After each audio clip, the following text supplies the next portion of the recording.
Saudi अरब के एक rice Sheikh के पास एक दिन अचानक उसकी बीवी का फ़ोन आया। आवाज़ घबराई हुई थी। कांपते लफ्ज़ों में उसने कहा, आप जल्दी घर आइए। घर का जो भारतीय नौकर है उसने मेरे साथ बहुत गलत किया है। मैं बहुत डर गई हूँ। मैंने खुद को कमरे में बंद कर लिया है। इतना सुनते ही शेख का खून उबाल खाने लगा। उसने बिना एक पल गवाए सीधे पुलिस को कॉल कर दिया। मेरी बीवी खतरे में है। मेरे घर में एक हिंदुस्तानी नौकर है। तुरंत पहुँचिए। कुछ ही देर में पुलिस की दो गाड़ियां बंगले के बाहर आकर रुकी। पुलिस अंदर घुसी और घर में मौजूद उस नौकर, जिसका नाम कोई नहीं जानता था, बस हिंदुस्तानी कहकर बुलाया जाता था, उसे घुटनों के पर बिठा दिया गया। उधर शेख भी वहां पहुंच चुका था। घर के सभी लोग इकट्ठा थे। बीवी कमरे में अंदर बंद थी। नौकर जमीन पर बैठा था। पुलिस वाले बीच में खड़े थे और तभी एक ऐसा सच सामने आया जिसे सुनने के बाद पुलिस के एक अफसर की आंखों से आंसू छलक गए और उसके मुंह से सिर्फ एक लाइन निकली, इंसानियत आज भी जिंदा है। पर आखिर क्या हुआ था जिसने एक नौकर को गुनहगार बना दिया और फिर इंसानियत का सबसे खूबसूरत रूप दिखा दिया? पूरी कहानी जानने के लिए वीडियो को आखिरी तक ज़रूर देखें। लेकिन पहले वीडियो को लाइक करें, चैनल को सब्सक्राइब करें और कमेंट में अपना और अपने शहर का नाम ज़रूर लिखें। दोस्तों, उस नौकर का नाम था प्रवीण। बिहार के आरा जिले के एक छोटे से गांव में से ताल्लुक़ रखने वाला एक सीधा साधा लड़का। गरीब घर में पला बढ़ा, लेकिन ख्वाब बड़े रखता था। शादी भी हुई, लेकिन कुछ ही हफ्तों में बीवी उसे छोड़कर मायके चली गई, बिना कुछ बताए। और फिर एक दिन गांव की पंचायत में सबके सामने उसने ऐसा इल्ज़ाम लगाया जिसने प्रवीण के पैरों तले ज़मीन खिसका दी गई। मैं उस घर वापस नहीं आऊँगी क्योंकि मेरा पति मर्द ही नहीं है। उसके बाद गांव में हंसी उड़ने लगी। लोगों की नज़रें जैसे तीर बनकर उसे के सीने में उतरती थी और प्रवीण ने खुद को कमरे में बंद कर लिया। उसके माँ बाप समझते रहे कि बेटा बीमार है, लेकिन वो बीमार नहीं था, वो टूट चुका था। फिर एक दिन एक दोस्त का फ़ोन आया, अगर बाहर जाने का मन है तो सऊदी का वीज़ा कम पैसों में मिल रहा है, सोच ले। और वही दिन उसकी किस्मत को नर्क और जन्नत दोनों दिखाने वाला बनाने वाला था। जिस दिन वह हवाई जहाज़ में बैठा था, प्रवीण की आंखों में एक नई रोशनी थी। दिल में यही सोच थी, अब मैं अपने माँ बाबूजी का सिर ऊंचा करूंगा, गांव वालों की बातों का जवाब अपने काम से दूंगा और एक दिन सबके सामने गर्व से कहूंगा कि हाँ, मैं वही प्रवीण हूँ जिसे तुमने मर्द ना समझा था। पर उसे नहीं जा पता था, जिस आसमान में वो उड़ रहा था वो दरअसल एक सोने का पिंजरा बनने जा रहा था। सऊदी की गर्म हवाओं ने उसका स्वागत नहीं किया, बल्कि धोखे की दीवारें खड़ी कर दी। जिस एजेंट ने वीज़ा दिलवाया था वही एयरपोर्ट पर उसे रिसीव करने आया, लेकिन उस मुस्कान में झूठ छिपा था और उस हाथ में एक ताला जो धीरे धीरे प्रवीण की आज़ादी पर जड़ने वाला था। पहले ही दिन उसने एक टेंट जैसे जगह पर ले जाया गया, जहां और भी कुछ मजदूर थे। किसी की आंखों से उम्मीद नहीं थी, कि किसी के होठों पर आवाज़ नहीं थी, बस शरीर मशीन की तरह काम कर रहे थे। प्रवीण ने पूछा, भैया क्या यही काम करना है? तो एक मजदूर बोला, भाई अब तो जो मिलेगा वही करना है, यहाँ कोई सुनने वाला नहीं। उसे जो काम बताया गया था वो फार्म हाउस का देखभाल, पशुओं की देखरेख, हक्का फुक्का काम। पर तीसरे दिन उसे बिल्डिंग की छत से भारी ईंटें उठाने को कहा गया।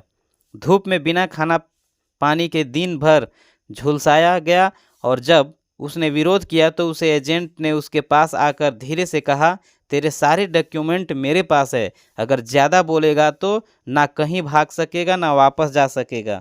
और यहाँ की पुलिस वो हमारे जैसे लोगों की बात नहीं सुनती, समझा? प्रवीण डर गया था। ना पैसा, ना दस्तावेज, ना कोई सहारा, बस एक ही चीज़ उसके पास थी, उसकी चुप्पी और मजबूरी। उसने काम करना शुरू किया। पसीना बहता रहा, बदन थकता रहा, पर वह सोचता रहा, बस कुछ महीने सह लूँगा, पैसे जोड़ लूँगा, फिर वापस लौट कर माँ बाप को एक अच्छा घर दूँगा और एक नई ज़िंदगी शुरू करूँगा। लेकिन किस्मत ने तो और भी बड़ा धोखा लिखा था। एक दिन वही एजेंट उसे एक अमीर शेख के पास ले गया। यह मेरा जानकर है, इसके यहाँ तुझे हल्का काम मिलेगा, देखभाल का भरोसेमंद आदमी चाहिए। इसे परवीन ने राहत की सांस ली, पर उसे नहीं पता था जिस महल में वह जा रहा था वहाँ उसका काम नहीं, उसका वजूद कैद होने वाला है। शेख ने मुस्कुराकर कहा, ठीक है, काम अच्छा किया तो हिस्सा भी दूंगा, आराम ही मिलेगा। वह झूठ था, क्योंकि अगले ही दिन से परवीन की जिंदगी वही थी जो एक गुलाम की होती है। वह ईमानदारी से काम करता रहा। हर महीने जो पैसे मिलते शेख से कहता, मालिक मेरे पास बैंक अकाउंट नहीं है, यह आप रख लीजिए, जब लौटूंगा तब ले जाऊंगा। और शेख कहता, तू मेरा बेटा जैसा है, चिंता मत कर, तेरा पैसा तुझसे पहले तेरे घर जाएगा। पर असलियत 3 साल बीत गए। परवीन एक दिन भी छुट्टी नहीं ले पाया, और फिर उस दिन जब उसने पहली बार शेख से कहा, अब मैं घर लौटना चाहता हूँ, मेरे पैसे दे दीजिए, शेख की आंखें बदल गई, चेहरे की मुस्कान गायब हो गई और वो बोला, कौन से पैसे, यह सब मेरा है। परवीन को झटका लग गया था। उसे एहसास हुआ वह 3 साल से जिस इंसान पर भरोसा कर रहा था वो दरअसल उसका मालिक नहीं, सौदागर था, जो उसे इंसान नहीं सिर्फ मेहनती माल समझता था। और उसी से दिन शेख ने उसे अपने फार्म हाउस से हटाकर अपने बंगले में रख लिया और बोल पड़ा, अब घर के अंदर काम करेगा, जब तक मैं कहूँ बाहर नहीं निकलेगा। परवीन अब कैद हो चुका था। शेख के बंगले में अब परवीन का नाम नहीं था, वो ये बस एक परछाई बन चुका था जिसे सिर्फ हुक्म मिलते थे, कूड़ा फेंको, फर्श साफ करो, बगीचे में पानी डालो और कभी ज़्यादा देखा सुना मत करो। उसकी आवाज़ अब खुद उससे नाराज हो चुकी थी। शब्द अंदर ही अंदर दम तोड़ रहे थे और वे हर दिन गांव से के उसी टूटे घर के आंगन में जाकर बैठ जाता था जहां माँ खाना परोसती थी। बाबूजी खांसी के बीच आशीर्वाद देते थे, पर असलियत वह तो एक आलीशान जेल में बंधा पड़ा था। शेख सुबह निकल जाता, दौलत के धंधों में उलझे, रात में लौटता शराब और शक में जल की जैनब एक ऐसी औरत जिसकी आंखों में थकान नहीं, बस एक खालीपन था, जिसने शेख से कभी मोहब्बत की ही नहीं थी, बस निभाया था एक रिश्ता, एक सौदा। और उसी सौदे की दीवार पर एक दिन उसे दिखी एक इंसान की टूटती रूह।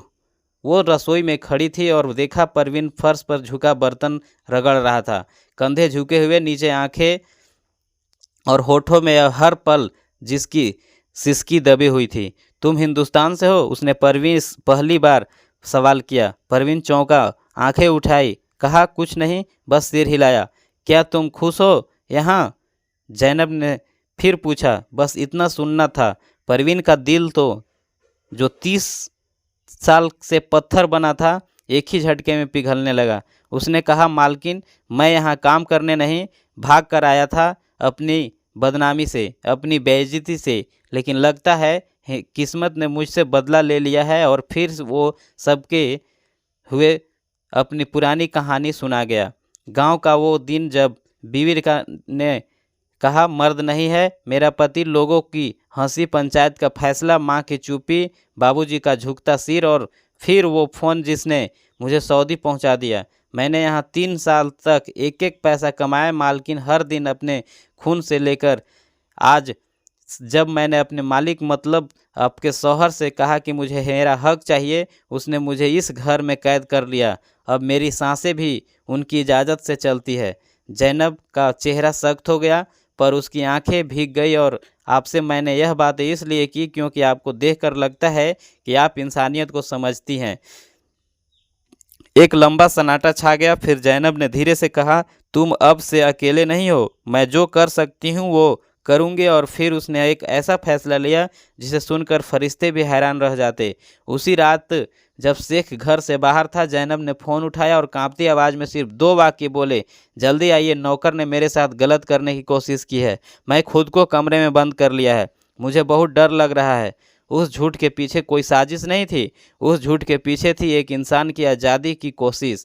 और अगली सुबह जो हुआ वो अरब के इतिहास में शायद ही पहले कभी हुआ हो। सुबह के 7 बजे का वक्त था। सऊदी की तपती हवाओं के बीच उस शाही बंगले के बाहर पुलिस की 2 गाड़ियां तेजी से आकर रुकी। सीनियर अफसर, हथियारबंद जवान और सबसे आगे एक तेज आवाज़ वाला इंस्पेक्टर जो रेड करने से पहले सिर्फ एक बार अपनी आंखें झपकाता है।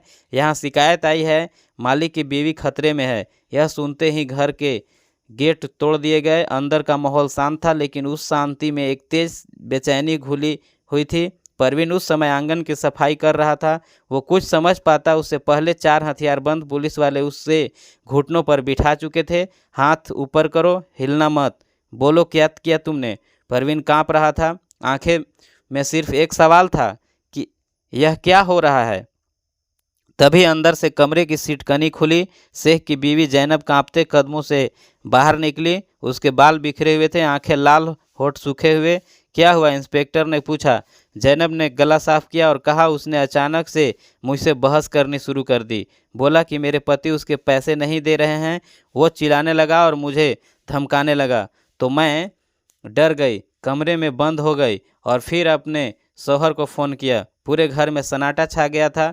परवीर हैरान था। उसकी आंखों में जैनब के चेहरे को घूर रही थी, लेकिन उसके चेहरे पर गुस्सा नहीं, आभार था, शुक्र था, इंसानियत थी। तभी शेख भी वहां पहुंचा। चेहरा गुस्से से लाल।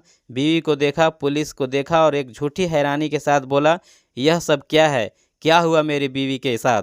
इसे अभी जेल में डालो। लेकिन इंस्पेक्टर ने उसे रोक दिया। पहले नौकर से बात करनी होगी। और पहली बार परवीन बोलने के लिए खड़ा हुआ। उसकी आवाज़ धीमी थी, लेकिन हर शब्द किसी चोट की तरह गूंज रहा था।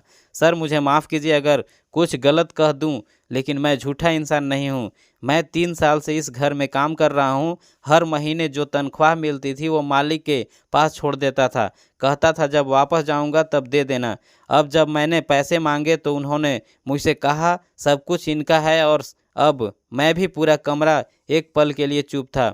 फिर परवीन की आंखों में आंसू आ गए। मैंने सिर्फ अपने घर लौटने की बात की थी और अब यह कह रहे हैं कि मैं किसी को नहीं छोड़ूंगा। इंस्पेक्टर ने जैनब की ओर देखा। उसने कुछ नहीं कहा, बस धीरे से सिर झुका दिया। और पुलिस समझ गई झूठ सिर्फ बहाना था, असली सच्चाई परवीन के हर आंसू में थी। शेख चीख पड़ा, यह सब झूठ है। यह नौकर मुझे ब्लैकमेल कर रहा है। लेकिन इंस्पेक्टर अब इंसान की भाषा में बात कर रहा था। अगर झूठ है तो फिर इसके डॉक्यूमेंट्स आपके पास क्यों है? अगर रिश्ता ईमानदारी का था तो फिर इसने बैंक अकाउंट क्यों नहीं खुलवाया? शेख बौखला गया और वहीं गलती कर बैठा। इसने इंस्पेक्टर को रिश्वत देने की कोशिश की। देखिए, आप अपने लिए कुछ ले लीजिए और इससे मेरे हवाले छोड़ दीजिए। इंस्पेक्टर ने जेब से पिस्तौल निकाली, शेख के सामने टेबल पर पटकी और कहा, हम इंसान हैं, दलाल नहीं। पैसा हमें खरीद नहीं सकता, पर इंसानियत हमें हमेशा झुका सकती है। उसने परवीन की ओर देखा। बोलो, अपने पैसा कब और कैसे चाहिए? परवीन रोते हुए बोला, कुछ नहीं चाहिए साहब, बस अपने माँ बाप के पास लौट जाना है। बस वही मेरी दौलत है। इंस्पेक्टर ने हाथ बढ़ाया, तो चले, आज से तुम आज़ाद हो। पुलिस का फैसला साफ था, परवीन निर्दोष है और उसका पैसा, उसका सामान सब वापस मिलेगा। शेख जो कल तक खुद को खुदा समझता था, आज पुलिस के सामने गिड़गिड़ा रहा था। लेकिन अब वक्त उसके हाथ से निकल चुका था। पुलिस अफसर ने उसकी बीवी जैनब से सिर्फ एक बात कही, अगर तुमने झूठ बोला होता किसी स्वार्थ के लिए तो आज एक इंसान बर्बाद हो गया होता, पर तुमने झूठ बोला इंसानियत के लिए, इसलिए यह दुनिया आज तुम्हारे कदमों में है। जैनब की आंखों से आंसू बह रहे थे, पर उन आंसुओं में आज गुनाह नहीं, गर्व था। परवीन को उसके 3 साल की कमाई साफ सुथरे हिसाब के साथ लौटाई गई। पुलिस ने उसकी टिकट बुक की, पासपोर्ट दिलवाया और जब एयरपोर्ट पर वह फ्लाइट में बैठा तो उसकी आंखों में सिर्फ एक ही चेहरा था, माँ का। वो माँ जिसने उसके लिए गांव की हर नज़रें झेली, जिसकी आंखें अब तक दरवाजे की ओर टिकी थी। हर परछाई को देखकर दिल में यही ख्याल आता था, शायद मेरा बेटा लौट आया है।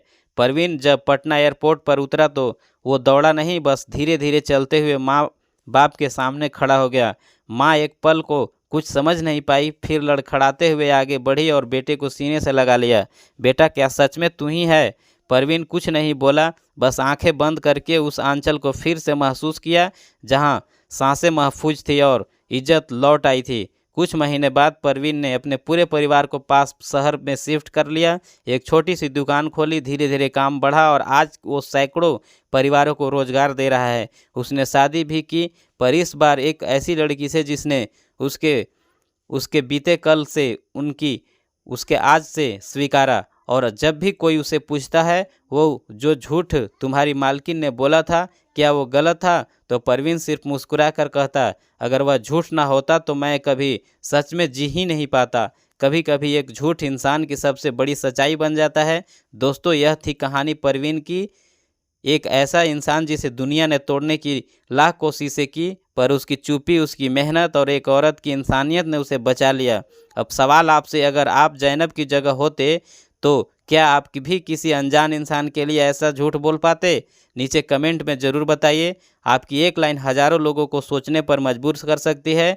और अगर कहानी आपने दिल को छू लिया हो तो इस वीडियो को लाइक करें, शेयर करें। कहानियाँ कमलेश रियल वॉइस को सब्सक्राइब करें और ऐसी सच्ची कहानी से जुड़ने के लिए घंटी का बटन ज़रूर दबाएं। मिलते हैं अगले वीडियो में, तब तक के लिए धन्यवाद।